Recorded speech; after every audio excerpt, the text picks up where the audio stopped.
everyone, Josh Merhart here, and today I'm going to break down that sweet little groove I was just playing. I recently posted a short video of myself playing through some of these ideas on Instagram, and it got some good feedback, so I figured I would explain what's going on there. If you don't already follow me on Instagram, you totally should. I post a lot more clips of my playing on there. You could follow me at drummerhar. Get it? It's like drummer and Merhar, but like the second part of drummer is the first part of my life. So for this groove, you could think of everything as either 32nd notes or 16th notes in a halftime feel. For the sake of explanation, we're gonna think of everything as 16th notes. There are three main ideas functioning here. The first one is built on an 8-note sticking, which is right, left, left, right, left, left, right, left. My hands are mostly on the hi-hats here, but that very first note of the pattern will switch between the hi-hats and the snare drum for the backbeat. I'm accenting every right hand stroke and the very last left hand stroke in the pattern. Place the kick on beat 1, along with the very first stroke of that sticking, and you already got yourself a pretty sweet groove. So we're going to start very slowly and then begin boosting the speed a bit.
Having good rebound control is super important for achieving higher speeds, so make sure you can play double strokes and single paradiddles really fast using rebound in order to give yourself a good foundation for this kind of groove. The second little chunk I use here is another 8-note pattern. It is kick, left, right, left, right, left, left, kick. And I kind of use this as an alternate idea for the first half of the measure. Again, I'm accenting every right-hand stroke on the hi-hats as well as the very first left-hand stroke of this pattern. So this pattern fills the space of beats 1 and 2 if we're thinking as 16th notes, and then I use the first pattern to fill out beats 3 and 4. That second phrase on its own sounds like this.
Now I'm just going to switch between the first idea and the second idea. So I'm going to do one measure of the first idea and one measure of the second idea.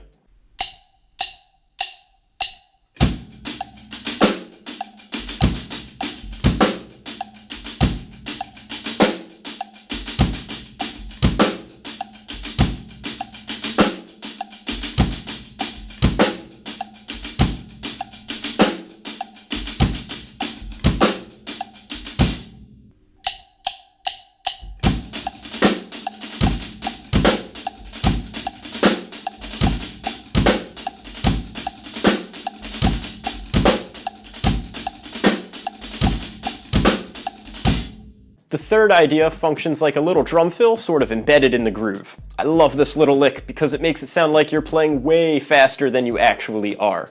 So this third phrase, we have a kick followed immediately by a herta. Kick, right, left, left. Kick, right, left.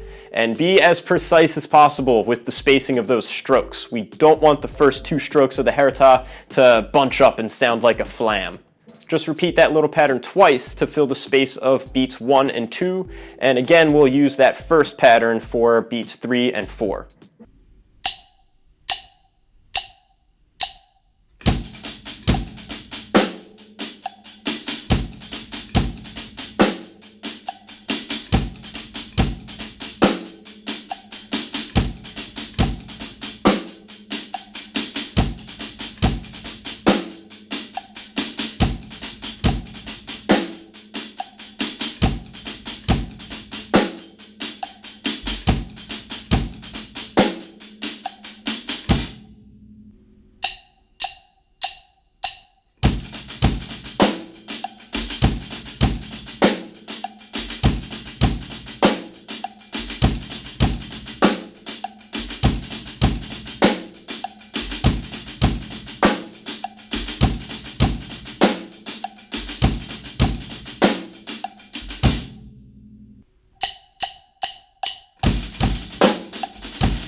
Let's orchestrate this third idea a little bit to work in some different sound options. I got transcriptions for all of these demonstrations, so I'm not going to break them down in the video, but I'll always use the same exact sticking. I'm just kind of moving my hands over different drums.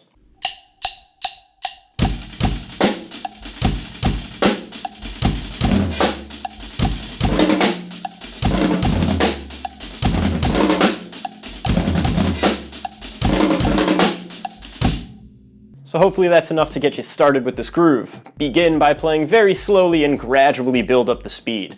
And remember to stay nice and loose and to let those sticks bounce. If you like what you saw in this video, consider checking out my Patreon page. I got transcriptions for this video and all of my other lesson videos available on there. As always, thank you for watching and see you next time.